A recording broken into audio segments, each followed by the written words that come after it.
ਗੁਰੂ ਜਿਹ ਪ੍ਰਸਾਦ ਸਚ ਹੋਏ।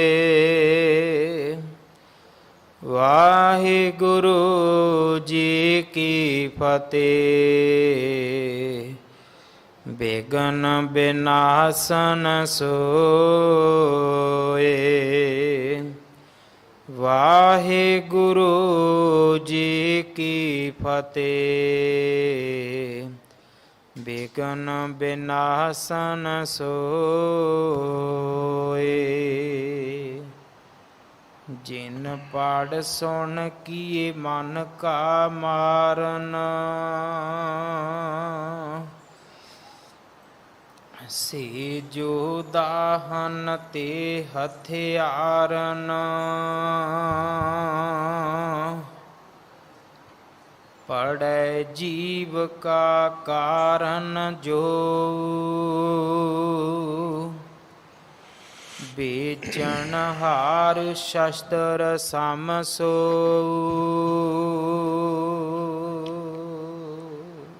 ਵਾਹਿਗੁਰੂ ਜੀ ਕਾ ਖਾਲਸਾ ਵਾਹਿਗੁਰੂ ਜੀ ਕੀ ਫਤਿਹ। ਗੁਰੂ ਦਰ ਤੇ ਹਾਜ਼ਰ ਗੁਰੂ ਸਵਾਰੇ ਖਾਲਸਾ ਜੀ, ਆਪ ਜੀ ਵਡਭਾਗੇ ਹੋ ਜੋ 8ਵੇਂ ਪਾਤਸ਼ਾਹ ਬਾਲਾ ਪ੍ਰੀਤਮ ਸਤਿਗੁਰੂ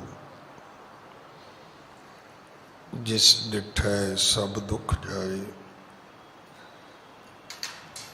ਇਹਨਾਂ ਅਜ਼ਮਤਾਂ ਵਡਿਆਈਆਂ ਦੇ ਮਾਲਕ ਗੁਰੂ ਹਰਕ੍ਰਿਸ਼ਨ ਸਾਹਿਬ ਮਹਾਰਾਜ ਜੀ ਦੇ ਪਵਿੱਤਰ ਚਰਨ ਛੋਹ ਪ੍ਰਾਪਤ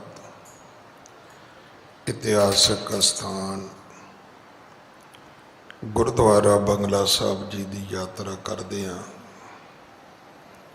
ਜੁਗੋ ਜੁਗ ਅਟਲ ਛਤਰ ਚਵਰ ਤਖਤ ਦੇ ਮਾਲਕ ਧੰਨ ਧੰਨ ਸ੍ਰੀ ਗੁਰੂ ਗ੍ਰੰਥ ਸਾਹਿਬ ਪਾਤਸ਼ਾਹ ਮਹਾਰਾਜ ਜੀ ਦੇ ਹਜ਼ੂਰ ਮਨੁੱਖਾ ਜੀਵਨ ਦੀਆਂ ਘੜੀਆਂ ਨੂੰ ਸਫਲਾ ਕਰ ਰਹੇ ਹੋ।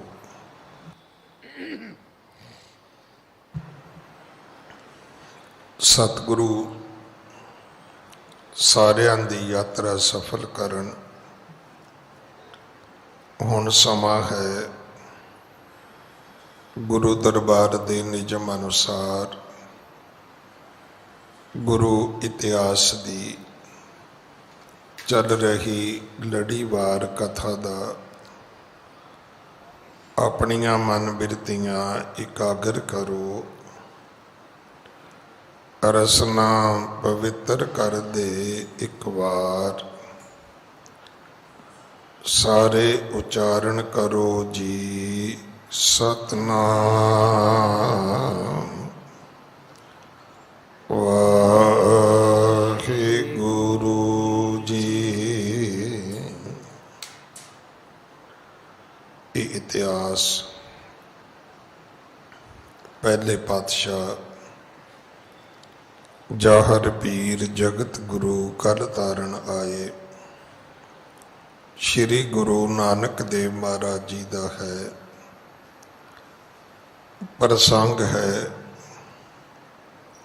ਸਤਿਗੁਰੂ ਜੀ ਦਾ ਕਾਂਸ਼ੀ ਬਨਾਰਸ ਪਹੁੰਚਣਾ। ਇਹ ਦੂਸਰੀ ਉਦਾਸੀ ਹੈ ਜੋ ਸ਼੍ਰੀ ਨਨਕਾਣਾ ਸਾਹਿਬ ਜੀ ਤੋਂ ਸਤਿਗੁਰੂ ਜੀ ਨੇ ਆਰੰਭ ਕੀਤੀ ਹੈ। ਵੱਖਰੇ ਵੱਖਰੇ ਸਨਾਤਨ ਮਤ ਦੇ ਤੀਰਥ ਅਸਥਾਨਾਂ ਤੋਂ ਹੁੰਦਿਆਂ ਹੋਇਆਂ ਕਦੇ ਕੁਰਕਸ਼ੇਤਰ, ਕਦੇ ਹਰਿਦੁਆਰ, ਕਦੇ ਬਰਿੰਦਾਬਨ, ਕਦੇ ਅਯੁੱਧਿਆ। ਹੁਣ ਸਤਿਗੁਰੂ ਜਦੋਂ ਕਾਂਸ਼ੀ ਪਹੁੰਚੇ ਨੇ, ਨਰ ਬਰਿੰਦਨ ਸੋ ਪੰਡਤ ਆਏ, ਸ਼੍ਰੀ ਗੁਰ ਆਗੇ ਸੀਸ ਨਵਾਏ, ਧਰ ਉਰ ਸ਼ਰਧਾ ਕੋ ਟਿਕ ਬੈਸੇ, ਪ੍ਰਸ਼ਨ ਕੀਨ ਮਿਲ ਕੇ ਤਬ ਐਸੇ। ਇੱਥੇ ਗੁਰੂ ਜੀ ਦੇ ਪਹੁੰਚਣ ਤੱਕ ਜਿਹੜੇ ਪੰਡਿਤ ਵਿਦਵਾਨ ਲੋਕ ਸਨ ਉਹਨਾਂ ਨੂੰ ਇਸ ਗੱਲ ਦਾ ਪਤਾ ਲੱਗ ਚੁੱਕਿਆ ਸੀ ਕਿ ਸਤਿਗੁਰੂ ਗੁਰੂ ਨਾਨਕ ਸਾਹਿਬ ਕੌਣ ਨੇ। ਸਾਰ ਉੱਥੋਂ ਦੇ ਪੰਡਿਤ ਇਕੱਠੇ ਹੋਏ ਨੇ, ਹੋਰ ਉੱਥੋਂ ਦਾ ਆਵਾਮ ਇਕੱਠਾ ਹੋਇਆ, ਲੋਕਾਈ ਇਕੱਠੀ ਹੋਈ। ਇਹਨਾਂ ਨੇ ਆ ਕੇ ਗੁਰੂ ਜੀ ਨੂੰ ਮੱਥਾ ਟੇਕਿਆ, ਫਿਰ ਇੱਕ ਬੇਨਤੀ ਕੀਤੀ, ਮਹਾਰਾਜ ਵੇਦ ਸ਼ਾਸਤਰ ਨਿਤ ਪ੍ਰਤ ਪੜਤ ਸੁਨਤ ਸਦਾ ਵਿਵਹਾਰ। ਸਾਡਾ ਕੰਮ ਹੀ ਇਹ ਹੈ, ਤੀਰਥ ਸਥਾਨ ਤੇ ਰਹਿੰਦੇ ਆ, ਵੇਦਾਂ ਨੂੰ ਸਿਮਰਤੀਆਂ ਨੂੰ ਸ਼ਾਸਤਰਾਂ ਨੂੰ ਪੜ੍ਹਦੇ ਸੁਣਾਉਂਦੇ ਸੁਣਦੇ, ਸਾਡੀ ਕਿਰਤ ਵੀ ਇਹੋ ਹੀ ਹੈ, ਵਿਹਾਰ ਵੀ ਇਹੋ ਹੀ ਹੈ। ਹਮ ਔਰ ਸ਼ਾਂਤ ਨ ਆਵਈ ਮਿਟਤ ਨਹੀਂ ਹੰਕਾਰ। ਸਾਡੇ ਅੰਦਰ ਸ਼ਾਂਤੀ ਕਿਉਂ ਨਹੀਂ ਆਉਂਦੀ? ਸਾਡੇ ਅੰਦਰੋਂ ਹੰਕਾਰ ਕਿਉਂ ਨਹੀਂ ਮਿਟਦਾ? ਇੱਥੇ ਫਿਰ ਸਤਿਗੁਰੂ ਜੀ ਨੇ ਇੱਕ ਸ਼ਬਦ ਉਚਾਰਿਆ ਸੀ, ਸ਼੍ਰੀ ਰਾਗ ਮਹੱਲਾ ਪਹਿਲਾ। ਲੱਭ ਕੁੱਤਾ ਕੂੜ ਚੂੜਾ ਠੱਗ ਖਾਦਾ ਮੁਰਦਾਰ, ਪਰ ਨਿੰਦਾ ਪਰ ਮਲ ਮੁਖ ਸੁਧੀ ਅਗਨ ਕਰੋਧ ਚੰਡਾਲ। ਤੇ ਸਤਿਗੁਰੂ ਜੀ ਨੇ ਉਹਨਾਂ ਨੂੰ ਸਮਝਾਇਆ ਕਿ ਭਾਈ ਜਦੋਂ ਤੁਹਾਡੇ ਅੰਦਰ ਲਾਲਚ ਹੈ, ਤੁਹਾਡੇ ਅੰਦਰ ਕ੍ਰੋਧ ਹੈ, ਤੁਹਾਡੇ ਅੰਦਰ ਝੂਠ ਹੈ, ਤੁਹਾਡੇ ਅੰਦਰ ਲੋਕਾਂ ਦੀ ਨਿੰਦਿਆ ਹੈ, ਤੁਹਾਡੇ ਅੰਦਰ ਪਦਾਰਥਾਂ ਦੀ ਅਗਨੀ ਤ੍ਰਿਸ਼ਨਾ ਹੈ, ਫਿਰ ਦੁਨੀਆ ਦੇ ਕਿੰਨੇ ਰਸ ਨੇ,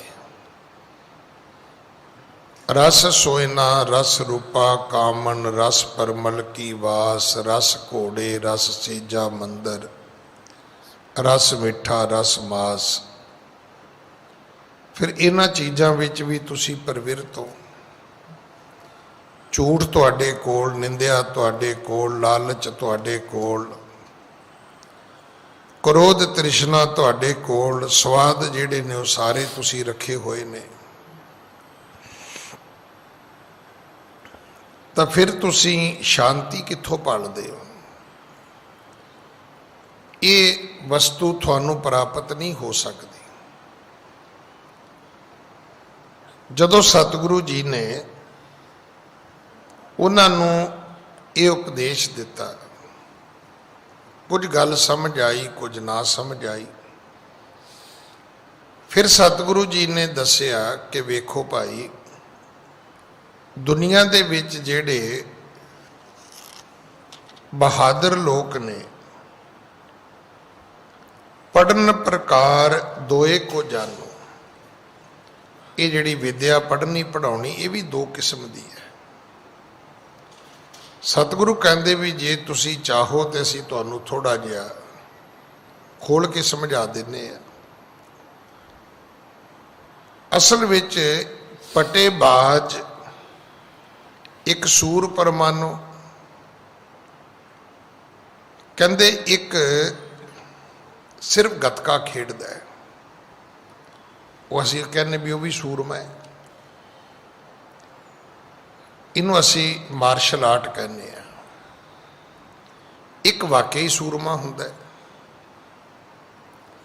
ਜਿਹੜਾ ਅਸਲੀ ਸੂਰਮਾ ਹੁੰਦਾ ਹੈ ਉਹ ਹਥਿਆਰ ਚਲਾਉਂਦਾ ਜਾ ਕੇ ਜੰਗਾਂ ਯੁੱਧਾਂ ਵਿੱਚ। ਉਹ ਆਪਣੇ ਹਥਿਆਰ ਵਿਖਾਉਂਦਾ ਨਹੀਂ ਹੈ, ਉਹ ਕੋਈ ਡਿਸਪਲੇ ਨਹੀਂ ਹੁੰਦਾ। ਜੇ ਆਪਾਂ ਕਹੀਏ ਵੀ ਜੰਗਾਂ ਯੁੱਧਾਂ 'ਚ ਕੋਈ ਡਿਸਪਲੇ ਹੋ ਰਿਹਾ ਹੈ, ਨਹੀਂ, ਉੱਥੇ ਜੰਗ ਹੋ ਰਹੀ ਹੈ। ਪਰ ਜਿਹੜੀ ਗੱਤਕਾਬਾਜੀ ਹੈ ਉਹ ਇੱਕ ਡਿਸਪਲੇ ਹੈ। ਸਤਿਗੁਰੂ ਕਹਿਣ ਲੱਗੇ ਵਿਦਿਆ ਦੋ ਤਰ੍ਹਾਂ ਦੀ ਹੈ। ਇੱਕ ਉਹ ਹੈ ਜਿਹੜੀ ਲੋਕ ਗੱਤਕਾਬਾਜੀ ਕਰਦੇ ਨੇ, ਲੋਕਾਂ ਨੂੰ ਵਿਖਾਉਂਦੇ ਨੇ ਸ਼ਸਤਰ ਕਿਵੇਂ ਚਲਾਈਦੇ ਨੇ,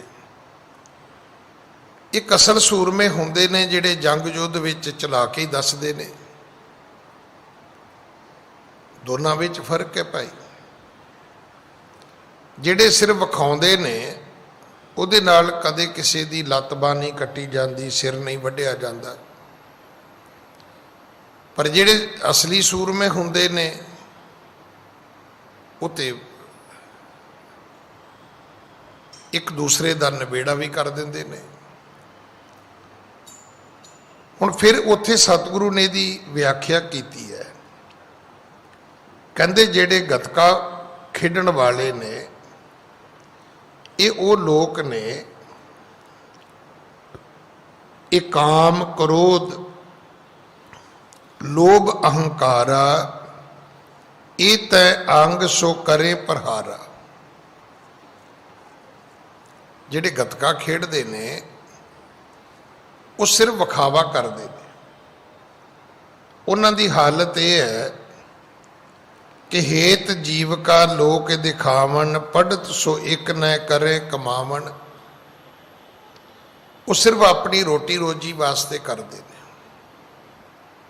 ਇੱਕ ਸੂਰਮੇ ਨੇ ਜਿਹੜੇ ਆਪਣੀ ਅਣਖ, ਗੈਰਤ, ਇੱਜ਼ਤ, ਸਵੈਮਾਨ ਆਪਣੇ ਦੇਸ਼ ਵਾਸਤੇ ਲੜਦੇ ਨੇ।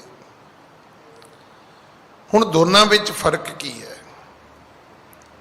ਜਿਹੜੇ ਸਿਰਫ ਗੱਤਕੇ ਤੱਕ ਸੀਮਤ ਨੇ, ਪਟੇਬਾਜ਼ੀ ਤੱਕ, ਉਹ ਸਿਰਫ ਇਹਨਾਂ ਸ਼ਸਤਰਾਂ ਨਾਲ ਆਪਣੀ ਰੋਟੀ ਕਮਾਉਂਦੇ ਨੇ।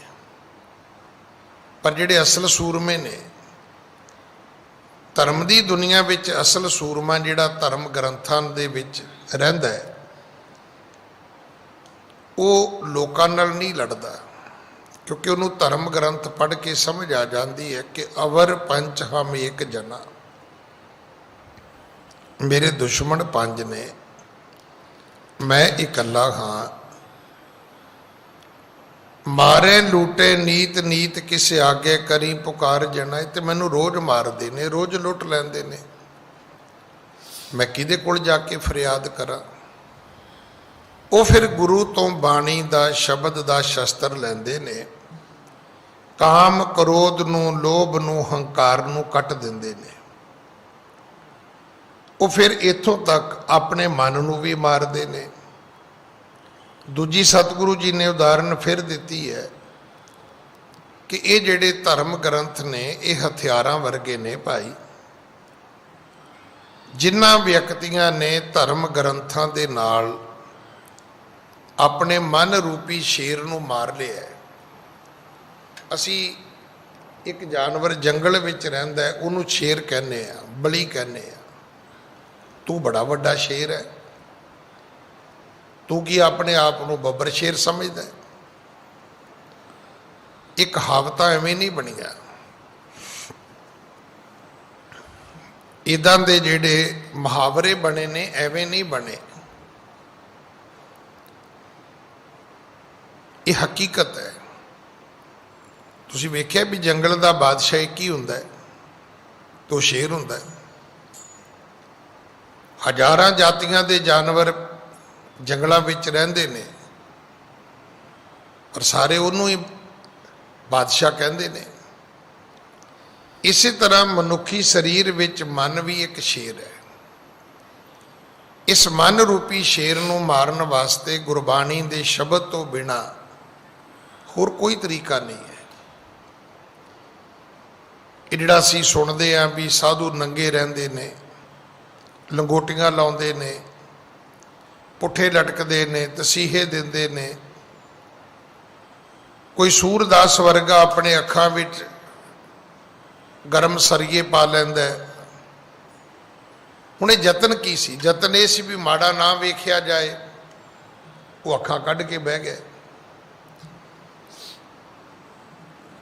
ਵਿਸ਼ੇ ਵਿਕਾਰਾਂ ਤੋਂ ਆਪਣੇ ਆਪ ਨੂੰ ਬਚਾਉਣ ਲਈ ਬੜੇ ਸਾਰੇ ਸਾਧਨਾ ਤਰੀਕੇ ਬਣਾਏ ਜਾਂਦੇ ਨੇ। ਇਹ ਨਹੀਂ ਖਾਣਾ ਜੀ, ਅਸੀਂ ਜੋ ਕੁਝ ਖਾਂਦੇ ਆ, ਕਈ ਸਾਧੂ ਮਹਾਤਮਾ ਕਹਿੰਦੇ ਜੀ ਅਸੀਂ ਤੇ ਜੜੀਆਂ ਬੂਟੀਆਂ ਖਾਂਦੇ ਆ। ਇਹੋ ਜਿਹੇ ਗੁਰੂ ਨਾਨਕ ਸਾਹਿਬ ਨੂੰ ਵੀ ਮਿਲੇ ਸੀ ਸਿੱਧ ਜੋਗੀ।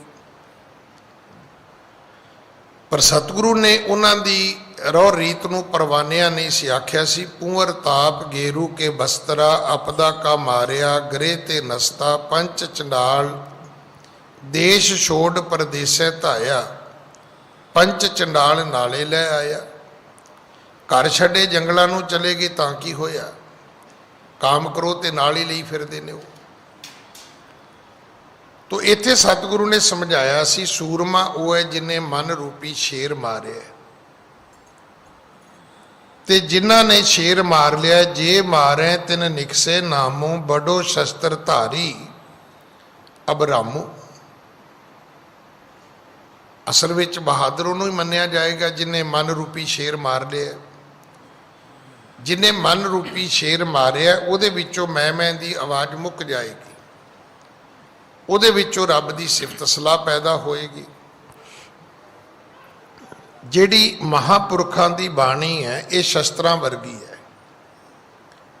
ਜਿਹੜੇ ਘੜਨ ਵਾਲੇ ਨੇ ਉਹ ਲੋਹਾਰਾਂ ਵਰਗੇ ਨੇ, ਜਿਹੜੇ ਪੜ੍ਹਨ ਵਾਲੇ ਨੇ ਟੀਕਾਕਾਰ ਨੇ ਉਹ ਪੰਡਤਾਂ ਵਰਗੇ ਨੇ ਭਾਈ।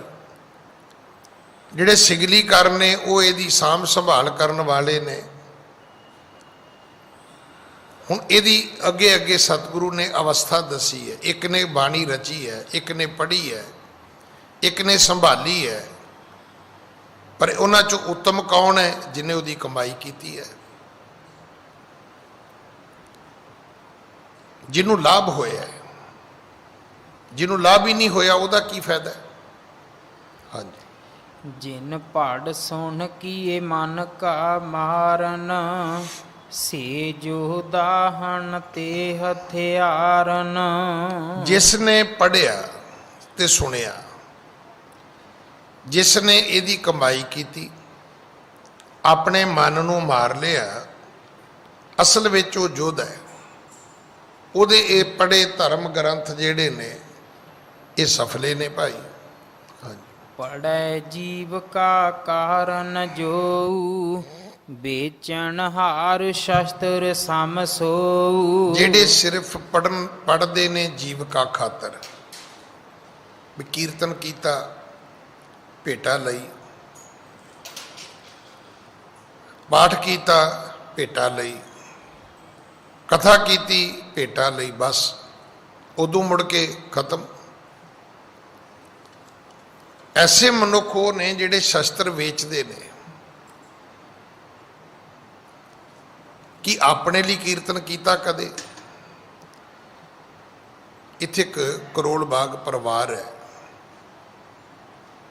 ਹਾਲਾਂਕਿ ਮੈਂ ਕੋਈ ਥੋੜੀ ਜਿਹੀ ਸੋਚ ਵੱਖਰੀ ਰੱਖਦਾ ਸੀ, ਪਰ ਉਹਨਾਂ ਨੇ ਮੈਨੂੰ ਇੱਕ ਬੜੇ ਮਹਿੰਗੇ ਰਾਗੀ ਬਾਰੇ, ਜਿਹੜਾ ਭਲੇ ਸਮੇਂ ਮੂੰਹ ਮੰਗ ਕੇ ਪੈਸੇ ਲੈਂਦਾ ਸੀ, ਜੇ ਉਹ ਕਹੀਏ ਵੀ ਉਹਨੇ ਫਰੀ ਕੀਰਤਨ ਕਦੇ ਕੀਤਾ ਹੀ ਨਹੀਂ। ਉਹ ਕਹਿੰਦੇ ਸਾਡੇ ਘਰ ਠਹਿਰਦੇ ਸੀ,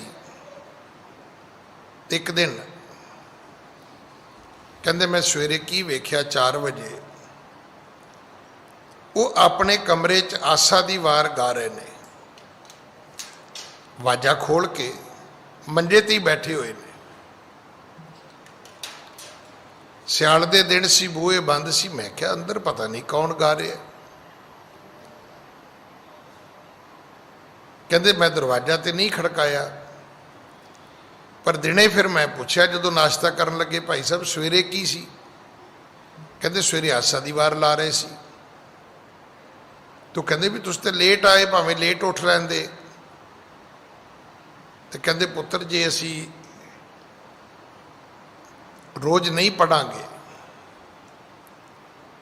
ਤੇ ਫਿਰ ਇਹ ਸਾਨੂੰ ਭੁੱਲ ਵੀ ਜਾਏਗੀ। ਇਸ ਕਰਕੇ ਕਦੇ ਅਸੀਂ ਲੋਕਾਂ ਲਈ ਵੀ ਪੜ੍ਹਦੇ ਹਾਂ, ਫਿਰ ਰੋਜ਼ ਅਸੀਂ ਆਪਣੇ ਲਈ ਵੀ ਪੜ੍ਹਦੇ ਹਾਂ। ਉਹ ਕਹਿੰਦੇ ਜੀ ਮੇਰੇ ਮਨ 'ਚ ਤਾਂ ਇੱਜ਼ਤ ਬਹੁਤ ਵਧੀ। ਮੈਂ ਕਿਹਾ ਜੀ ਹੁਣ ਤੁਸੀਂ ਇੱਥੇ ਹੀ ਰਹਿਣਾ ਹੈ, ਜਦੋਂ ਦਿੱਲੀ ਆਓ ਸਾਡੇ ਘਰ ਹੀ ਠਹਿਰੋ। ਤੋ ਜਿਹੜਾ ਵਿਅਕਤੀ ਸਿਰਫ ਲੋਕਾਂ ਵਾਸਤੇ ਕਰਦਾ ਹੈ, ਪੜੇ ਜੀਵ ਕਾ ਕਾਰਨ ਜੋ ਵੇਚਨ ਹਾਰ ਸ਼ਸਤਰ ਸਮਸੋ, ਇਹ ਤਾਂ ਮੰਨੋ ਕਿ ਉਹਨੇ ਧਰਮ ਗ੍ਰੰਥ ਵੇਚ ਦਿੱਤੇ ਨੇ ਭਾਈ, ਉਹਦੀ ਕਮਾਈ ਨਹੀਂ ਕੀਤੀ। ਹਾਂਜੀ। ਸ਼ੇਰ ਰੂਪ ਮਨ ਜਿਸਨੇ ਮਾਰਾ, ਬਿਥਰੇ ਨਾਮ ਤਾਹੇ ਦਿਸ਼ ਚਾਰਾ। ਚਾਰਾਂ ਦਿਸ਼ਾਵਾਂ ਵਿੱਚ ਸ਼ੋਭਾ ਉਹਦੀ ਹੈ ਜਿਨੇ ਮਨ ਮਾਰਿਆ ਹੈ, ਜਿਨੇ ਆਪਣਾ ਮਨ ਜਿੱਤਿਆ ਹੈ, ਜਿਨੇ ਆਪਣੀਆਂ ਕਾਂਖਾਂ ਜਿਹੜੀਆਂ ਨੇ, ਜਿਸਨੇ ਆਪਣੀਆਂ ਇਸ਼ਾਵਾਂ ਤੇ ਕਾਬੂ ਕੀਤਾ, ਕੰਟਰੋਲ ਕੀਤਾ ਹੈ। ਹਾਂਜੀ। ਸ਼ਾਸਤਰ ਧਾਰ ਕਹਿਵਾਵਤ ਸੋ, ਪੂਰੇ ਨਾਮ ਅਪਰ ਸਭ ਸੋ। ਐਸਾ ਵਿਅਕਤੀ ਅਸਲ ਵਿੱਚ ਸ਼ਸਤਰਧਾਰੀ ਹੈ, ਉਹ ਸੂਰਮਾ ਹੈ, ਉਹ ਬਹਾਦਰ ਹੈ। ਹੁਣ ਤਿੰਨ ਰੂਪ ਗੁਰਬਾਣੀ ਦੇ ਵਿੱਚ ਸੂਰਮੇ ਦੇ ਲਿਖੇ ਨੇ। ਇੱਕ ਰੂਪ ਤਾਂ ਅਸੀਂ ਰੋਜ਼ ਹੀ ਸੁਣਦੇ ਹਾਂ ਕਿ ਸੂਰਾ ਸੋ ਪਹਿਚਾਨੀ ਹੈ, ਜੋ ਲਰੈ ਦੀਨ ਕੈ ਹੇਤ, ਪੁਰਜਾ ਪੁਰਜਾ ਕੱਟ ਮਰੈ, ਕਬੂ ਨਾ ਛਾੜੇ ਖੇਤ। ਹੁਣ ਉਹਦੇ 'ਚ ਗੱਤਕੇ ਵਾਲੇ ਨਹੀਂ ਆਉਂਦੇ, ਇਹ ਅਸਲ ਸੂਰਮੇ ਦੀ ਗੱਲ ਹੈ। ਦੂਸਰਾ ਹੈ ਸੋ ਸੂਰਾ ਵਰਿਆਮ, ਜਿਨ ਵਿੱਚੋਂ ਦੁਸ਼ਟ ਅਕਰਨ ਮਾਰਿਆ, ਉਹ ਵੀ ਸੂਰਮਾ ਹੈ। ਜਿਹੜਾ ਬਾਹਰ ਤੇ ਜਾ ਕੇ ਦੁਸ਼ਮਣਾਂ ਨਾਲ ਨਹੀਂ ਲੜਿਆ, ਪਰ ਉਹਨੇ ਆਪਣੇ ਅੰਦਰੋਂ ਆਪਣਾ ਹੰਕਾਰ ਖਤਮ ਕਰ ਦਿੱਤਾ। ਤੀਸਰਾ ਸੂਰਮਾ ਗੁਰਬਾਣੀ ਕਹਿੰਦੀ ਹੈ ਕਿ ਸੂਰਾ ਜਾਂ ਕੋ ਹਰ ਰੰਗ ਲਾਗੋ, ਇਸ ਯੁਗ ਮੈਂ ਸੋ ਕਹੀਅਤ ਹੈ ਸੂਰਾ। ਆਤਮ ਜਿਣੈ ਸਗਲ ਵਸ ਤਾਂ ਕੈ, ਜਾਂ ਕਾ ਸਤਿਗੁਰ ਪੂਰਾ। ਪਰ ਉਹ ਪੂਰੇ ਗੁਰੂ ਤੋਂ ਬਿਨਾ ਹੋ ਨਹੀਂ ਸਕਦਾ। ਪੂਰੇ ਗੁਰੂ ਤੋਂ ਬਿਨਾ ਆਪਣੇ ਆਪ ਨੂੰ ਜਿੱਤਿਆ ਨਹੀਂ ਜਾ ਸਕਦਾ। ਆਪਣੇ ਆਪ ਨੂੰ ਜਿੱਤਣ ਤੋਂ ਬਿਨਾ ਦੁਨੀਆ ਤੁਹਾਡੇ ਵੱਸ ਵਿੱਚ ਨਹੀਂ ਆ ਸਕਦੀ। ਹਾਂਜੀ। ਇਸ ਪ੍ਰਕਾਰ ਸੁਨ ਕਰ ਬਚ ਰਾਸੀ, ਬੋਲੇ ਬਹੁਰ ਕੁਸ਼ਲ ਜੇ ਕਾਂਛੀ। ਇਸ ਤਰ੍ਹਾਂ ਦੇ ਬਚਨ ਸਤ ਜਿਹੜੇ ਪੰਡਤ ਸੀ ਕਾਂਛੀ ਦੇ, ਉਹਨਾਂ ਨੇ ਸੁਣੇ। ਫਿਰ ਸਤਿਗੁਰੂ ਪੁੱਛਦੇ ਨੇ ਵੀ ਚਲੋ ਤੁਸੀਂ ਸੁਣਾਓ, ਤੁਹਾਡੀ ਕਾਂਛੀ ਦਾ ਕੀ ਹਾਲ ਹੈ, ਤੁਹਾਡੀ ਇਸ ਧਾਰਮਿਕ ਨਗਰੀ ਦਾ, ਤੁਹਾਡੀ ਇਸ ਪੁਰੀ ਦਾ ਕੀ ਹਾਲ ਹੈ ਭਾਈ। ਹਾਂਜੀ। ਇਹ ਸ਼ਿਵਪੁਰ ਮੈਂ ਜੋ ਮ੍ਰਿਤ ਪਾਵਤ, ਮੁਕਤ ਹੋਤ ਸਭ ਦੁਖ ਮਿਟਾਵਤ। ਅੱਗੋਂ ਪੰਡਤ ਕਹਿਣ ਲੱਗੇ ਜੀ ਇਹ ਬੜੀ ਭਾਗਾਂ ਵਾਲੀ, ਬੜੀ ਮਹਿਮਾ ਵਾਲੀ ਨਗਰੀ ਹੈ।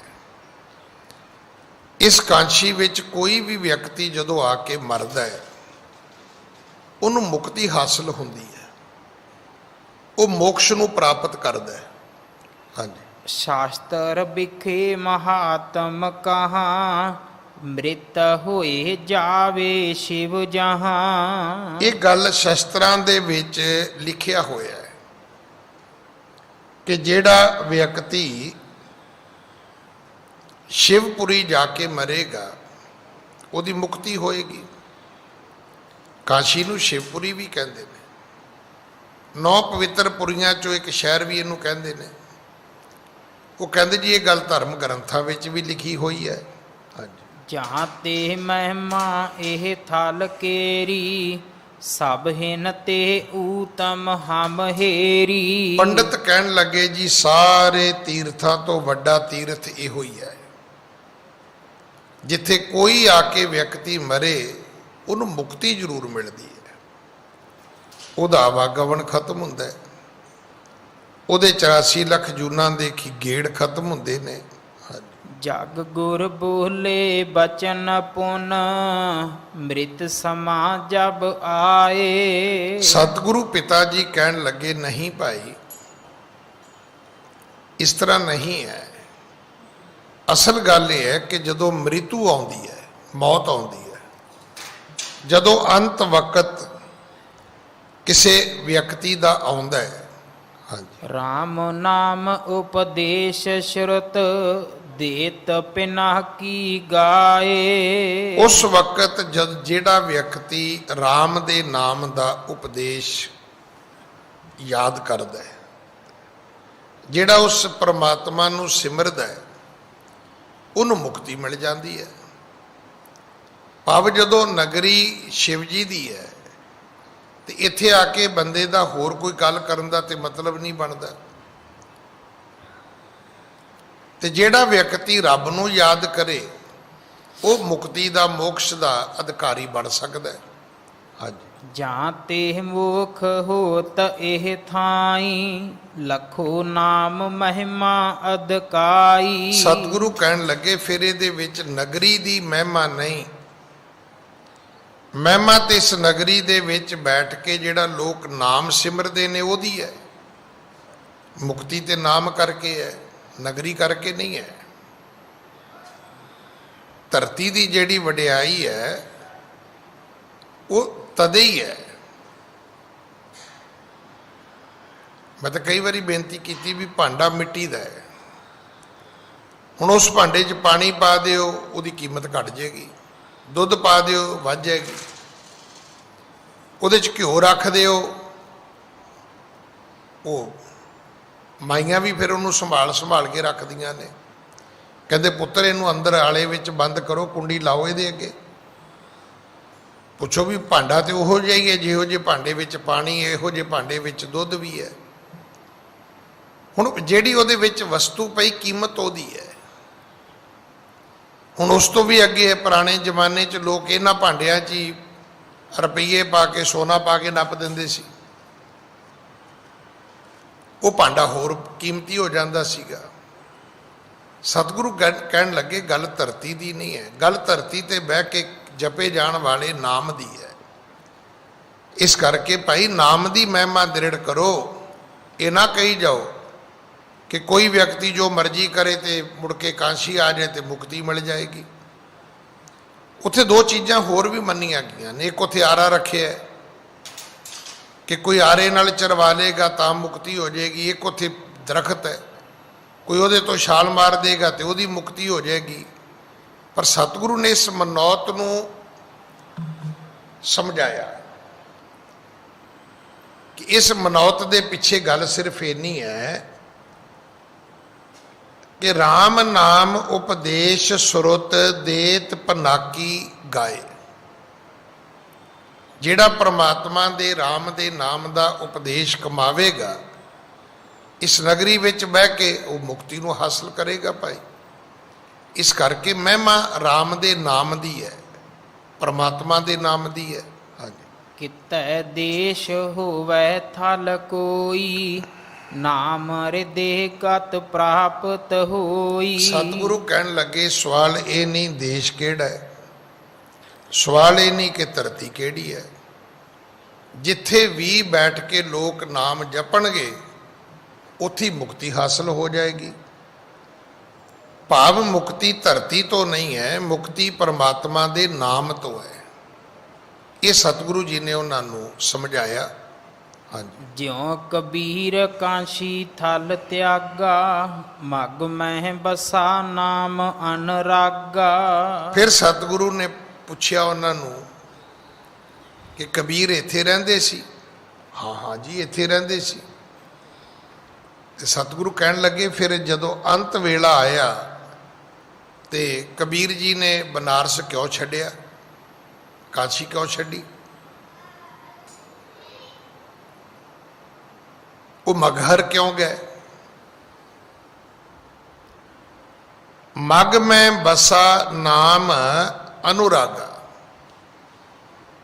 ਸਾਰੀ ਉਮਰ, ਇਹ ਗੱਲ ਬਿਲਕੁਲ ਠੀਕ ਹੈ, ਸਾਰੀ ਉਮਰ ਕਬੀਰ ਜੀ ਕਾਸ਼ੀ ਵਿੱਚ ਰਹੇ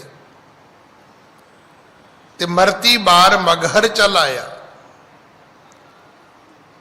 ਤੇ ਕਾਸ਼ੀ ਮਗਹਰ ਸੰਵਿਚਾਰੀ। ਆ ਕੇ ਕਬੀਰ ਜੀ ਨੇ ਕਿਹਾ, ਕਹਿੰਦੇ ਮੈਨੂੰ ਤਾਂ ਕੋਈ ਫਰਕ ਨਹੀਂ ਲੱਗਿਆ ਵੀ ਮਗਹਰ ਮਾੜਾ ਹੈ ਜੀ, ਕਾਸ਼ੀ ਚੰਗੀ ਹੈ ਜੀ। ਮਨੌਤ ਇਹ ਹੈ ਕਿ ਜਿਹੜਾ ਮਗਹਰ ਵਿੱਚ ਮਰੇਗਾ ਉਹਨੂੰ ਖੋਤੇ ਦੀ ਜੂਨੀ ਹਾਸਲ ਹੋਵੇਗੀ, ਜਿਹੜਾ ਕਾਸ਼ੀ ਵਿੱਚ ਮਰੇਗਾ ਉਹਨੂੰ ਮੁਕਤੀ ਹਾਸਲ ਹੋਏਗੀ। ਫਿਰ ਉੱਥੇ ਸਤਿਗੁਰੂ ਕਹਿੰਦੇ ਵੀ ਭਗਤ ਕਬੀਰ ਜੀ ਨੇ ਇਦਾਂ ਕਿਉਂ ਕੀਤਾ ਬਈ? ਉੱਥੇ ਕਾਸ਼ੀ ਛੱਡ ਕੇ ਚਲੇ ਗਏ ਸੀ, ਜਦੋਂ ਮੌਤ ਆਉਣ ਲੱਗੀ ਉਹਨਾਂ ਦੀ, ਉਹਨਾਂ ਨੇ ਆਪਣੇ ਪ੍ਰਾਣ ਜਿਹੜੇ, ਉਹਨਾਂ ਦਾ ਦਿਉਰਾ ਜਿਹੜਾ ਹੈ ਉਹ ਮਗਹਰ ਵਿੱਚ ਹੈ। ਹਾਂਜੀ। ਸਤ ਸੰਗਤ ਹਵੈ ਰਹੀ ਤਹਾਹੀ, ਭਏ ਮੁਖ ਤਜ ਦੇਹ ਉਹਾਹੀ। ਉਹਨਾਂ ਨੇ ਆਪਣਾ ਸਰੀਰ ਉੱਥੇ ਤਿਆਗਿਆ, ਉੱਥੇ ਹੀ ਉਹਨਾਂ ਨੂੰ ਮੁਕਤੀ ਪ੍ਰਾਪਤ ਹੋਈ ਹੈ। ਕਿਉਂਕਿ ਉਹ ਜਿੱਥੇ ਗਏ ਉਹਨਾਂ ਨੇ ਉੱਥੇ ਜਾ ਕੇ ਸੰਗਤ ਇਕੱਠੀ ਕਰ ਲਈ। ਗੁਰੂ ਦੀ ਵਡਿਆਈ ਇਹ ਹੈ ਕਿ ਜੈ ਸਤਿਗੁਰ ਤੈ ਸਤ ਸੰਗਤ ਬਣਾਈ। ਹਾਂਜੀ, ਜਾਨੋ ਏਕ ਮੋਖ ਕੋ ਦਾਤਾ, ਸਤਿਨਾਮ ਸਭ ਜਗ ਬਖਿਆਤਾ। ਸਤਿਗੁਰੂ ਕਹਿਣ ਲੱਗੇ ਮੁਕਤੀ ਦਾ ਦਾਤਾ ਇੱਕੋ ਵਾਹਿਗੁਰੂ ਹੈ, ਸਤਨਾਮ ਹੈ, ਔਰ ਪੂਰੇ ਸੰਸਾਰ ਵਿੱਚ ਹੈ।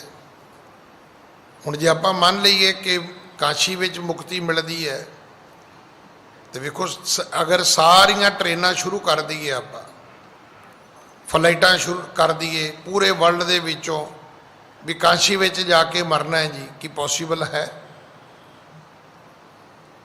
ਕਈ ਗੱਲਾਂ ਜਿਹੜੀਆਂ ਨੇ ਨਾ ਉਹਨਾਂ ਨੂੰ ਅਸੀਂ ਖੁਦ ਹੀ ਵਧਾ ਚੜਾ ਕੇ ਇਦਾਂ ਕਹਿ ਲੈਂਦੇ ਆ ਕਿ ਉਹਨੂੰ ਮੁੜ ਕੇ ਜੇ ਕਿਸੇ ਨੇ ਵਿਗਿਆਨਕ ਢੰਗ ਨਾਲ ਕੀਤਾ ਤੇ ਫਿਰ ਸਾਡੇ ਪੱਲੇ ਕੁਝ ਨਹੀਂ ਬਚਣਾ।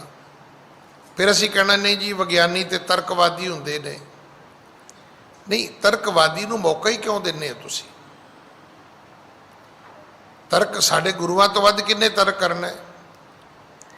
ਉਹਨਾਂ ਨੇ ਜੋਗੀਆਂ ਦੀ ਸਵਾਹ ਤੇ ਵੀ ਤਰਕ ਕੀਤਾ, ਲੰਗੋਟੀ ਤੇ ਵੀ ਤਰਕ ਕੀਤਾ, ਸਿੰਘੀ ਤੇ ਵੀ ਤਰਕ ਕੀਤਾ, ਉਹਨਾਂ ਦੇ ਹੱਥ ਵਾਲੇ ਡੰਡੇ ਤੇ ਵੀ ਤਰਕ ਕੀਤਾ, ਜਿਹੜੀ ਉਹ ਖਿੰਤਾ ਪਾਉਂਦੇ ਉਹਦੇ ਤੇ ਵੀ ਤਰਕ ਕੀਤਾ, ਜਿਹੜਾ ਹੱਥ 'ਚ ਖੱਪਰ ਫੜਦੇ ਨੇ ਗੁਰੂ ਜੀ ਨੇ ਤੇ ਉਹਦੇ ਤੇ ਵੀ ਤਰਕ ਕੀਤਾ।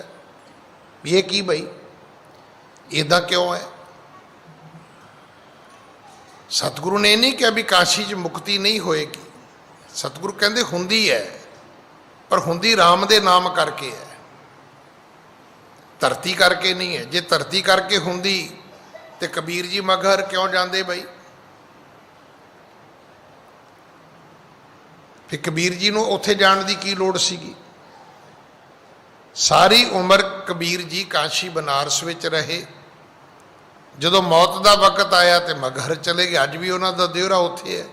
ਹਾਂਜੀ, ਔਰ ਕਿਸੂ ਤੇ ਮੋਖ ਨਾ ਹੋਈ, ਕੋਟ ਅਪਾਓ ਕਰੇ ਜੇ ਕੋਈ। ਇਸ ਕਰਕੇ ਭਾਈ ਇਹਨੂੰ ਦ੍ਰਿੜ ਕਰ ਲਓ, ਜਨਮ ਦੇਣ ਵਾਲਾ ਤੇ ਮੌਤ ਦੇਣ ਵਾਲਾ ਇੱਕੋ ਹੀ ਰੱਬ ਹੈ।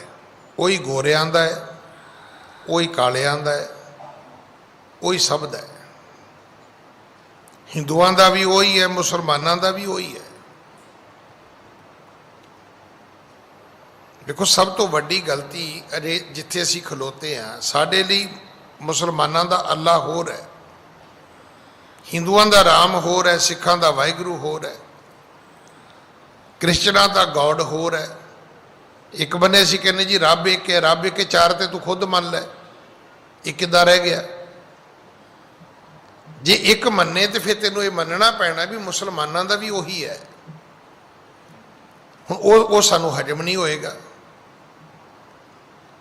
ਹੁਣ ਅੱਜ ਜਿਹੜਾ ਦੁਨੀਆ ਦੇ ਵਿੱਚ ਵਿਤਕਰਾ ਹੈ, ਭਾਵੇਂ ਲੜਾਈ ਈਸਾਈਅਤ ਦੀ, ਇਸਲਾਮ ਦੀ ਹੋਵੇ, ਭਾਵੇਂ ਇੰਡੀਆ ਦੇ ਵਿੱਚ ਵੇਖ ਲਓ ਤੁਸੀਂ, ਰੋਜ਼ ਦੰਗੇ ਫਸਾਦ ਕਈ ਕੁਛ ਹੋਈ ਜਾਂਦਾ ਹੈ। ਪਰ ਸੱਚ ਇਹ ਹੈ ਕਿ ਜਿਨ੍ਹਾਂ ਦਾ ਅੱਲਾ ਆਪਣਾ ਹੈ ਉਹਨਾਂ ਦਾ ਰਾਮ ਬਗਾਨਾ ਹੈ, ਜਿਨ੍ਹਾਂ ਦਾ ਰਾਮ ਆਪਣਾ ਹੈ ਉਹਨਾਂ ਦਾ ਅੱਲਾ ਬਗਾਨਾ ਹੈ। ਭਾਈ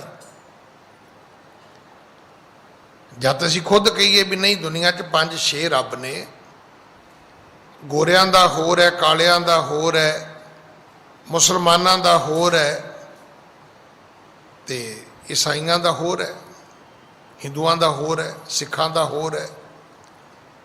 ਤੇ ਜੇ ਆਪਾਂ ਕਹੀ ਨਹੀਂ ਹੈ, ਰੱਬ ਤਾਂ ਇੱਕੋ ਹੀ ਹੈ। ਜੇ ਇੱਕ ਰੱਬ ਹੈ ਤੇ ਫਿਰ ਮੰਨ ਲਓ ਹਿੰਦੂ ਵੀ ਉਹਦੇ ਨੇ, ਮੁਸਲਮਾਨ ਵੀ ਉਹਦੇ ਨੇ,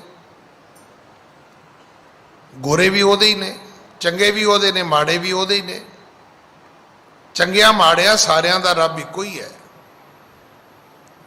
ਇੱਕ ਹੀ ਰੱਬ ਦੇ ਬੰਦੇ ਨੇ, ਕੋਈ ਚੰਗੇ ਨੇ ਕੋਈ ਮਾੜੇ ਨੇ, ਕੌਣ ਭਲੇ ਕੋ ਮੰਦੇ। ਆਪਾਂ ਉਹਦੇ ਬਾਰੇ ਕੀ ਨਿਰਣਾ ਦੇ ਸਕਦੇ ਹਾਂ ਭਾਈ? ਹਾਂਜੀ, ਸੁਣ ਕਰ ਪੰਡਤ ਕਹਿਤ ਪੇ, ਹੈ ਅਨੇਕ ਹਰ ਨਾਮ। ਅੱਗੋਂ ਪੰਡਤ ਕਹਿਣ ਲੱਗੇ ਜੀ ਨਾਮ ਤੇ ਬੜੇ ਨੇ, ਕਿਹੜਾ ਨਾਂ ਰੱਬ ਦਾ ਲੈਣਾ ਚਾਹੀਦਾ? ਜੇ ਰੱਬ ਦੇ ਨਾਂ ਤੋਂ ਮੁਕਤੀ ਮਿਲਦੀ ਹੈ, ਹੁਣ ਉਹ ਪੰਡਤ ਸੀ ਵਿਚਾਰੇ, ਹੁਣ ਹਿੰਦੂ ਧਰਮ ਦੇ ਵਿੱਚ 24 ਤਾਂ ਅਵਤਾਰ ਨੇ। ਹੁਣ ਦੱਸੋ ਉਹਨਾਂ ਚੋਂ ਕਿਹਨੂੰ ਸਿਮਰਨ ਉਹ? ਅਗਰ ਅਸੀਂ 10 ਗੁਰੂਆਂ ਤੋਂ ਬਾਹਰ ਆ ਜਾਈਏ ਤੇ ਸਾਡੀ ਹਾਲਤ ਵੇਖ ਲਓ ਤੁਸੀਂ ਅੱਜ ਕੀ ਹੈ। ਕੋਈ ਟਕਸਾਲ ਵਾਲਾ ਹੈ, ਕੋਈ ਖੰਡ ਕੀਰਤਨੀ ਜਥੇ ਵਾਲਾ ਹੈ, ਕੋਈ ਰਾੜਾ ਵਾਲਾ ਸੰਪਰਦਾ ਕੋਈ ਉਹਦਾ ਹੈ, ਕੋਈ ਨਾਨਕਸਰ ਸੰਪਰਦਾ ਕੋਈ ਉਹਦਾ ਹੈ। ਹੁਣ ਇਹਦੇ ਤੋਂ ਅੱਗੇ ਕਈ ਨਿਰਮਲੀਆਂ, ਕਈ ਉਦਾਸੀਆਂ ਸੰਸਥਾਵਾਂ ਨੇ, ਸੰਪਰਦਾਵਾਂ ਨੇ ਭਾਈ। ਫਿਰ ਇਹਦੂ ਅੱਗੇ ਚਲੇ ਜਾਓਗੇ, ਕੋਈ ਕੰਬਲੀ ਵਾਲਾ ਹੈ, ਕੋਈ ਖੜਾਵਾਂ ਵਾਲਾ ਹੈ, ਇਹੋ ਜਿਹੇ ਮਹਾਂਪੁਰਖ ਵੀ ਨਿਕਲ ਆਉਣਗੇ। ਫਿਰ ਹੁਣ ਸਵਾਲ ਇਹ ਆਏਗਾ ਵੀ ਤੁਸੀਂ ਕਿਹਨੂੰ ਮੰਨਦੇ ਹੋ ਜੀ? ਸਾਡਾ ਤੇ ਬਚਾਅ ਇਹ ਹੋ ਗਿਆ ਵੀ ਅੰਮ੍ਰਿਤ 5 ਪਿਆਰੇ ਦਿੰਦੇ ਨੇ।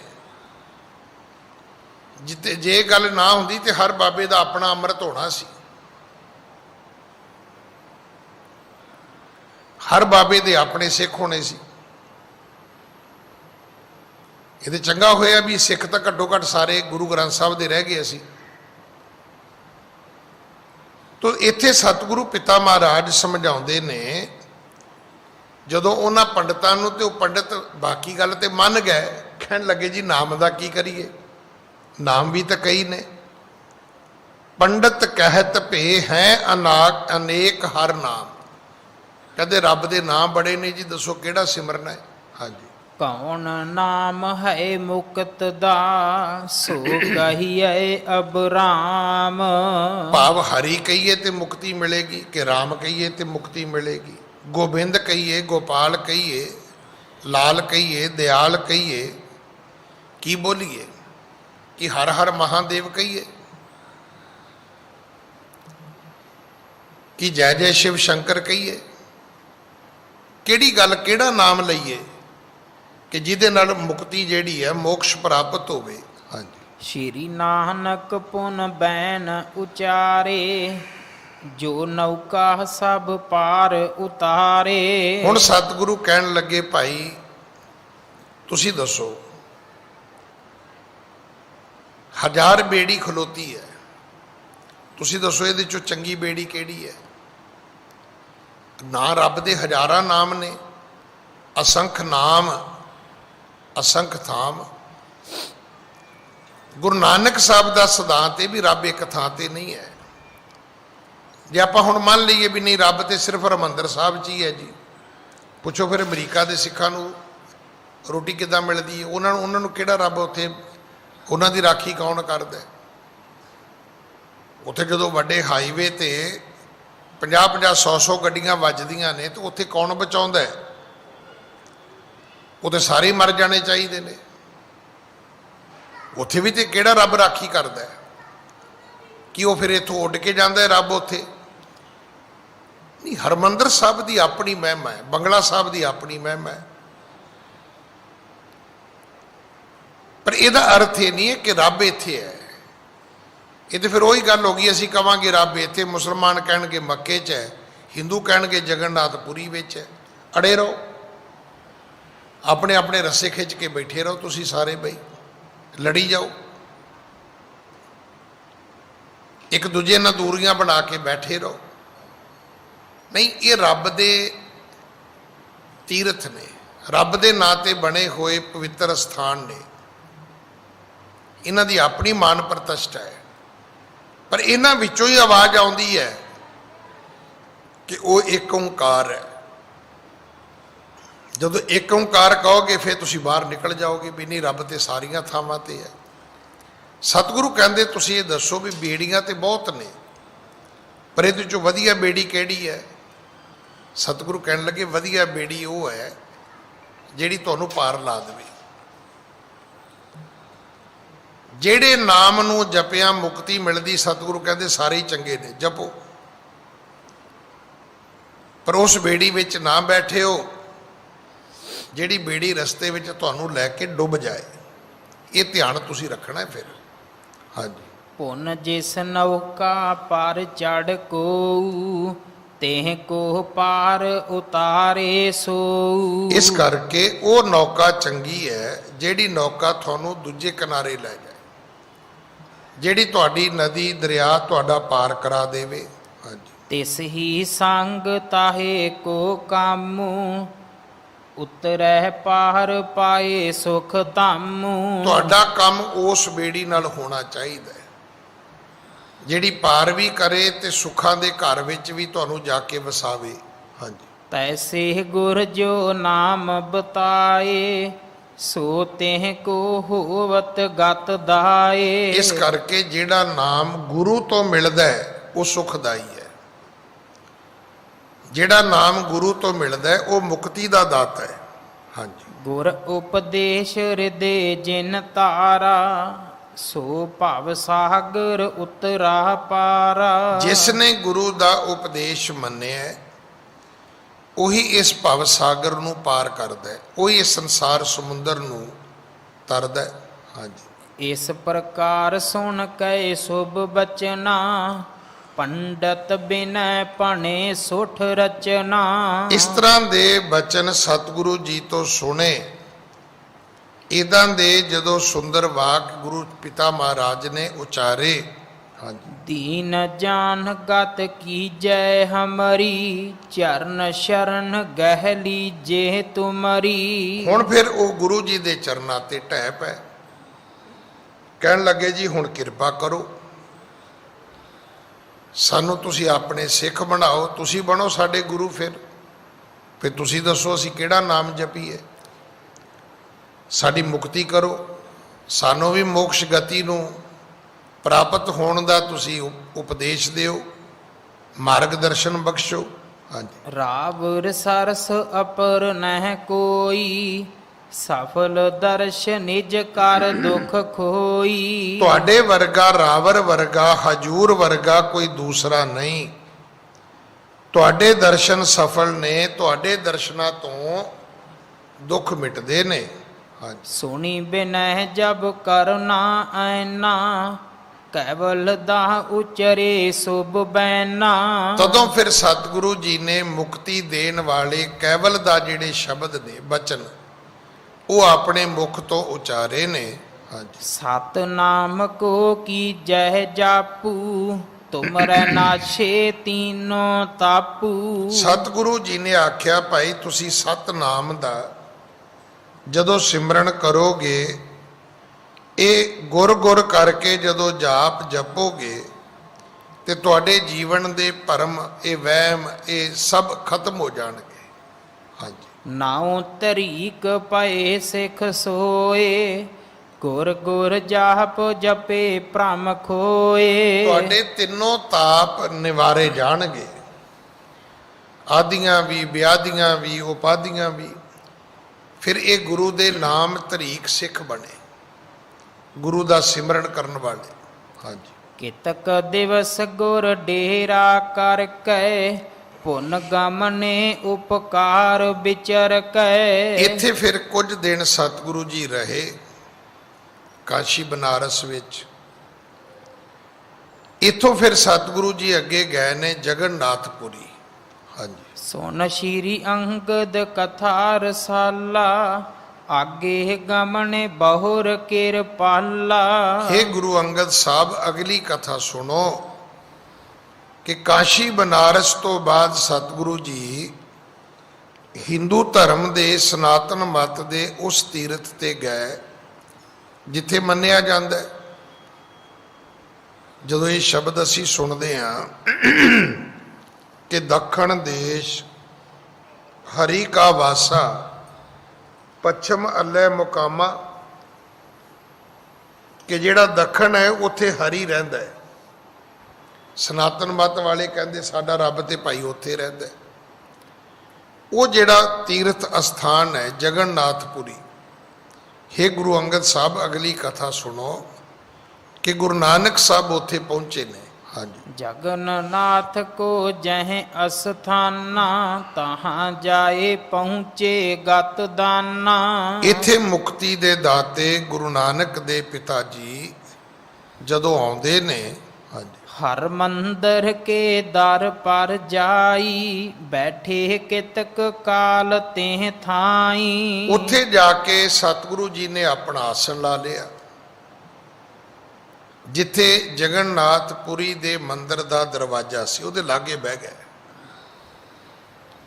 ਹੁਣ ਉੱਥੇ ਉਹ ਘੜੀ ਘੜੀ ਆਰਤੀ ਕਰਦੇ ਨੇ, ਉਹ ਮੰਨਦੇ ਨੇ ਵੀ ਭਗਵਾਨ ਰਹਿੰਦਾ ਹੀ ਇੱਥੇ ਹੈ। ਜਦੋਂ ਉਹਨਾਂ ਨੇ ਆਰਤੀ ਕਰਨੀ ਸ਼ੁਰੂ ਕੀਤੀ, ਸਤਿਗੁਰੂ ਬੈਠੇ ਰਹੇ। ਇੱਥੋਂ ਫਿਰ ਗੱਲ ਸ਼ੁਰੂ ਹੋ ਗਈ। ਦੇਖੋ, ਗੁਰੂ ਜੀ ਕੋਲੋਂ ਇਹ ਗੱਲ ਸਿੱਖਣ ਦਾ ਤਰੀਕਾ ਬਹੁਤ ਵਧੀਆ ਹੈ। ਸਾਡਾ ਤੇ ਸੁਭਾਅ ਇਹ ਹੈ, ਅਗਲਾ ਚਾਹ ਪੀਂਦਾ ਹੋਵੇ, ਲੰਗਰ ਛਕਦਾ ਹੋਵੇ, ਟੈਲੀਫੋਨ ਤੇ ਲੱਗਾ ਹੋਵੇ, ਅਸੀਂ ਆਪਣੀ ਸ਼ੁਰਲੀ ਛੱਡ ਦੇਣੀ ਜਾ ਕੇ। ਸਤਿਗੁਰੂ ਇਦਾਂ ਇਹ ਨਹੀਂ ਸਿਖਾਉਂਦੇ ਸਨ। ਜਦੋਂ ਆਪਾਂ ਇਦਾਂ ਕਰਦੇ ਹਾਂ ਤੇ ਉਹ ਫਿਰ ਬੜੇ ਸੋਹਣੇ ਸ਼ਬਦ ਅਗਲੇ ਕਹਿੰਦੇ ਨੇ ਕਿ ਤੂੰ ਇਹਦੇ ਵਿੱਚ ਬਈ ਸਾਡੇ ਕੰਮ ਦੇ ਵਿੱਚ ਤੂੰ ਕੀ ਘੜਾ ਮਾਰ ਦਿੱਤਾ ਲਿਆ ਕੇ, ਤੂੰ ਆਪਣੇ ਰੌਲਾ ਪਾਉਣਾ ਸ਼ੁਰੂ ਕਰ ਦਿੱਤਾ। ਸਤਿਗੁਰੂ ਐਸਾ ਨਹੀਂ ਕਰਦੇ। ਗਏ ਨੇ, ਜਾ ਕੇ ਬਹਿ ਗਏ ਨੇ, ਕੀਤਾ ਉਹਨਾਂ ਨੇ ਹੈ, ਆਰਤੀ ਉਹਨਾਂ ਕੀਤੀ, ਗੁਰੂ ਜੀ ਨੇ ਤਾਂ ਕੀਤੀ ਨਹੀਂ। ਗੁਰੂ ਜੀ ਚੁੱਪ ਕਰਕੇ ਬੈਠੇ ਰਹੇ। ਹੁਣ ਇਸ ਗੱਲ ਤੋਂ ਉਹ ਸ਼ੁਰੂ ਹੋ ਗਏ, ਕਹਿਣ ਲੱਗੇ ਵੀ ਤੂੰ ਕੌਣ ਹੈ? ਜੇ ਤੂੰ ਹਿੰਦੂ ਨਹੀਂ ਹੈ ਤੇ ਇੱਥੇ ਲੈਣ ਕੀ ਆਇਆ? ਤੇ ਜੇ ਹਿੰਦੂ ਹੈ ਤੇ ਆਰਤੀ 'ਚ ਖੜਾ ਕਿਉਂ ਨਹੀਂ ਹੋਇਆ? ਉੱਥੋਂ ਫਿਰ ਅਗਲੀ ਕਥਾ ਸ਼ੁਰੂ ਹੋਏਗੀ। ਅੱਜ ਇਸ ਕਥਾ ਨੂੰ ਆਪਾਂ ਇੱਥੇ ਹੀ ਵਿਰਾਮ ਦਿੰਦੇ ਹਾਂ, ਕਿਉਂਕਿ ਸਮਾਂ ਸਾਡੇ ਕੋਲ 9:30 ਵਜੇ ਤੱਕ ਹੀ ਹੈ। ਤੋ ਜਿਹੜੇ ਥੋੜ੍ਹੇ ਜਿਹੇ ਮਿੰਟ ਬਾਕੀ ਨੇ, ਅੱਜ ਬਹੁਤ ਪਵਿੱਤਰ ਗੁਰਪੁਰਬ ਹੈ। ਗੁਰੂ 6ਵੇਂ ਪਾਤਸ਼ਾਹ ਮਹਾਰਾਜ ਨੇ, ਮੀਰੀ ਪੀਰੀ ਦੇ ਮਾਲਕ ਨੇ, ਜਿਵੇਂ ਗੁਰੂ ਨਾਨਕ ਦੇ ਪਿਤਾ ਮਹਾਰਾਜ ਨੇ ਗੁਰੂ ਅੰਗਦ ਸਾਹਿਬ ਨੂੰ ਗੁਰਿਆਈ ਦਿੱਤੀ ਸੀ,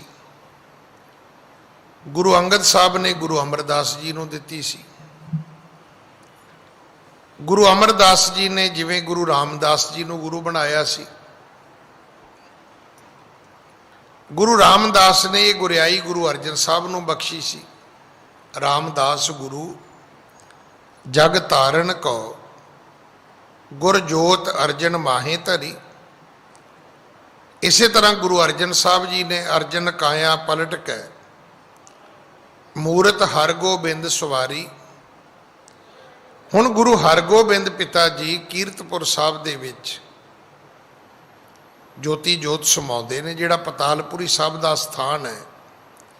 ਅਗਰ ਆਪ ਜੀ ਨੂੰ ਪਤਾ ਹੋਵੇ ਤੇ ਮੁਬਾਰਕ ਹੈ, ਨਹੀਂ ਤਾਂ ਇਹ ਚੇਤਾ ਰੱਖਣਾ ਕਿ ਪਤਾਲਪੁਰੀ ਸਾਹਿਬ ਦਾ ਸਥਾਨ ਉਹ ਅਸਥਾਨ ਹੈ ਜਿੱਥੇ ਗੁਰੂ 6ਵੇਂ ਪਾਤਸ਼ਾਹ ਜੀ ਨੇ ਆਪਣਾ 5 ਭੂਤਕ ਸਰੀਰ ਤਿਆਗਿਆ ਸੀ।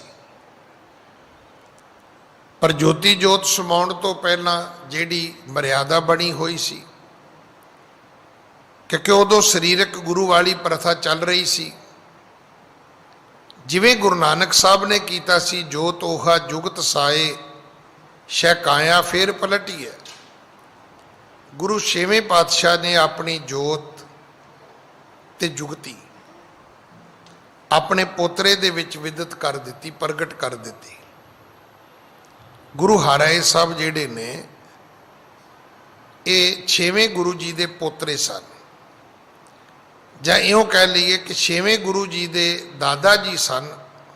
7ਵੇਂ ਗੁਰੂ ਜੀ ਦੇ ਦਾਦਾ ਜੀ ਸਨ 6ਵੇਂ ਗੁਰੂ ਜੀ, ਮੀਰੀ ਪੀਰੀ ਦੇ ਮਾਲਕ, ਦਲ ਭੰਜਨ ਸੂਰਮੇ ਗੁਰੂ, ਵੱਡੇ ਯੋਧੇ ਪਰਉਪਕਾਰੀ ਸਤਿਗੁਰੂ ਗੁਰੂ ਹਰਗੋਬਿੰਦ ਸਾਹਿਬ। ਇਹ ਗੁਰਿਆਈ ਸਤਿਗੁਰਾਂ ਨੇ ਕੀਰਤਪੁਰ ਸਾਹਿਬ ਬਖਸ਼ੀ ਹੈ, ਪਰ ਨਾਲ ਉਪਦੇਸ਼ ਵੀ ਦਿੱਤਾ ਹੈ ਕਿ ਪੁੱਤਰ ਦਾਮਨ ਸੰਕੋਚ ਕੇ ਚੱਲਣਾ ਹੈ।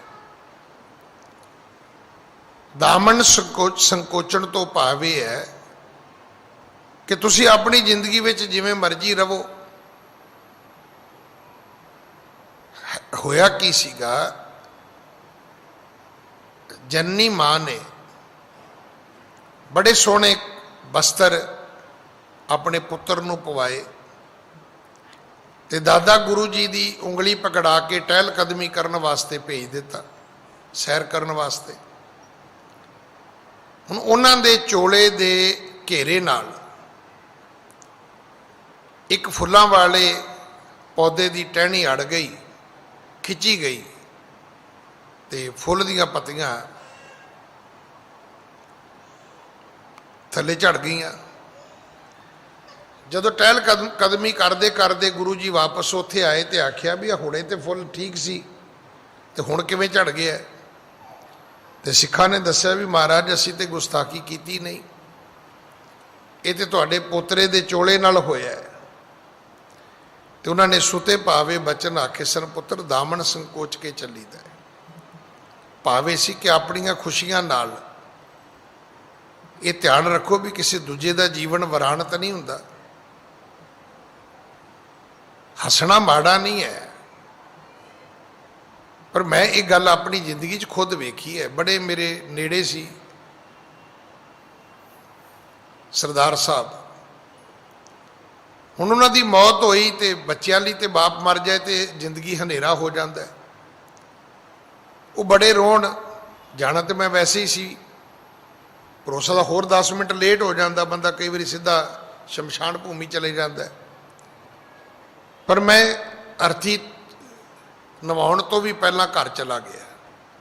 ਘਰ ਗਿਆ ਤੇ ਕੀ ਵੇਖਿਆ, ਇਹਨਾਂ ਦਾ ਘਰ ਦੂਜੀ ਮੰਜ਼ਿਲ ਤੇ ਸੀ, ਛੋਟੀ ਜੀ ਗਲੀ ਹੋਣੀ 10-12 ਫੁੱਟ ਹੋਣੀ ਹੈ ਗਲੀ, ਬਿਲਕੁਲ ਉਹਦੇ ਸਾਹਮਣੇ ਘਰ, ਉਹਦੀ ਬੇਸਮੈਂਟ ਦੇ ਵਿੱਚ ਢੋਲ ਵੱਜ ਰਿਹਾ, ਟੈਂਟ ਲੱਗੇ ਹੋਏ ਨੇ। ਮੈਂ ਕਿਹਾ ਕੀ ਹੋਇਆ? ਕਹਿੰਦੇ ਜੀ ਇਹ ਇਸ ਘਰ ਵਾਲੇ ਬੰਦੇ ਦੀ ਰਿਟਾਇਰਮੈਂਟ ਹੈ। ਤੇ ਮੈਂ ਉਹਨਾਂ ਨੂੰ ਕਿਹਾ, ਮੈਂ ਕਿਹਾ ਇੱਕ ਮਿੰਟ ਯਾਰ ਬੰਦ ਕਰੀ ਢੋਲ। ਉਹਨੇ ਬੰਦ ਕੀਤਾ। ਮੈਂ ਕਿਹਾ ਤੁਹਾਨੂੰ ਪਤਾ ਸਾਹਮਣੇ ਘਰ ਵਾਲਿਆਂ ਦੀ ਮੌਤ ਹੋਈ ਹੈ? ਆ ਕਹਿੰਦੇ ਜੀ ਪਤਾ ਤੇ ਲੱਗਿਆ ਕੋਈ ਬੰਦਾ ਮਰਿਆ ਹੈ। ਤੇ ਮੈਂ ਕਿਹਾ ਮਰੇ ਨਾਲੋਂ ਰਿਟਾਇਰਮੈਂਟ ਵੱਡੀ ਹੈ। ਮੈਂ ਕਿਹਾ ਕਿੰਨੇ ਵਜੇ ਹੋਣੀ ਰਿਟਾਇਰਮੈਂਟ? ਮਤਲਬ ਸਵੇਰੇ 11-12 ਵਜੇ ਉਹਨਾਂ ਸ਼ੁਰੂ ਕਰ ਲਿਆ ਵੀ ਰਿਟਾਇਰਮੈਂਟ ਵਾਲਾ ਬੰਦਾ 4-5 ਵਜੇ ਆਏਗਾ, ਤੁਸੀਂ ਵਜਾ ਲਿਓ ਢੋਲ, ਅਰਥੀ ਤਾਂ ਨਿਕਲ ਲੈਣ ਦਿਓ। ਉਹ ਨਹੀਂ ਮੰਨੇ। ਫਿਰ ਮੈਂ ਉਹਨਾਂ ਨੂੰ ਥੋੜ੍ਹਾ ਜਿਹਾ ਸਮਝਾਇਆ ਤੇ ਫਿਰ ਉਹ ਅੱਗੇ ਵੱਡੀ ਸੜਕ ਤੇ ਚਲੇ ਗਏ। ਮੈਂ ਕਿਹਾ ਤੁਸੀਂ ਗਲੀ ਦੇ ਬਾਹਰ ਜਾ ਕੇ ਵਜਾ ਲਓ, ਉਹਨਾਂ ਦੇ ਬੂਹੇ ਅੱਗੇ ਕਿਉਂ ਵਜਾਉਣ ਡਏ ਹੋ? ਇਹਨਾਂ ਕਿਤੇ ਇੱਕ ਦੂਜੇ ਦਾ ਦੁੱਖ ਸੁੱਖ ਹੋਣਾ ਚਾਹੀਦਾ ਹੈ ਨਾ। ਠੀਕ ਹੈ ਤੁਹਾਡੀ ਰਿਟਾਇਰਮੈਂਟ ਦੀ ਤੁਹਾਨੂੰ ਖੁਸ਼ੀ ਹੋ ਸਕਦੀ ਹੈ, ਪਰ ਸਾਹਮਣੇ ਘਰ ਵਿੱਚ ਤਾਂ ਦੀਵਾ ਹੀ ਬੁਝ ਗਿਆ, ਉਹਦਾ ਦੁੱਖ ਵੀ ਤਾਂ ਹੋਣਾ ਚਾਹੀਦਾ ਹੈ। ਇਹ ਉਪਦੇਸ਼ ਗੁਰੂ ਹਰਿ ਸਾਹਿਬ ਜੀ ਦੇ ਜੀਵਨ ਤੋਂ ਸਾਨੂੰ ਮਿਲਦਾ ਹੈ ਕਿ ਆਪਣੇ ਜੀਵਨ ਦੀਆਂ ਖੁਸ਼ੀਆਂ ਨੂੰ ਮਾਣੋ, ਪਰ ਇਸ ਗੱਲ ਦਾ ਧਿਆਨ ਰੱਖੋ ਵੀ ਤੁਹਾਡੀਆਂ ਖੁਸ਼ੀਆਂ ਕਿਸੇ ਲਈ ਦੁਖਦਾਈ ਤਾਂ ਨਹੀਂ, ਪੀੜਾਦਾਇਕ ਤਾਂ ਨਹੀਂ। ਤੁਹਾਡਾ ਸੁੱਖ ਕਿਸੇ ਦੇ ਵਾਸਤੇ ਸੂਲ ਤਾਂ ਨਹੀਂ ਬਣਿਆ ਹੋਇਆ। ਇਹ ਦਾਦਾ ਗੁਰੂ ਜੀ ਨੇ ਉਪਦੇਸ਼ ਦਿੱਤਾ ਸੀ। ਅੱਜ ਸਮਾਂ ਸਮਾਪਤ ਹੈ, ਸਤਿਗੁਰੂ ਕਿਰਪਾ ਕਰਨ। ਅਗਲੀ ਕਥਾ ਆਪਾਂ ਕੱਲ ਗੁਰੂ ਕੀ ਗੋਦ ਵਿੱਚ ਬੈਠ ਕੇ ਸੁਣੀਏ। ਅੱਜ ਗੁਰੂ 7ਵੇਂ ਪਾਤਸ਼ਾਹ ਗੁਰੂ ਹਰਿ ਸਾਹਿਬ ਜੀ ਦੇ ਗੁਰਤਾ ਗੱਦੀ ਦਾ ਜੋ ਗੁਰਪੁਰਬ ਹੈ ਅਤੇ ਗੁਰੂ ਕਲਗੀਧਰ ਪਿਤਾ ਜੀ ਦੇ ਸਾਹਿਬਜ਼ਾਦੇ ਬਾਬਾ ਜੁਝਾਰ ਸਿੰਘ ਜੀ ਦਾ ਜੋ ਜਨਮ ਦਿਹਾੜਾ ਹੈ, ਇਸ ਦੀਆਂ ਆਪ ਜੀ ਨੂੰ ਲੱਖ ਲੱਖ ਵਧਾਈਆਂ।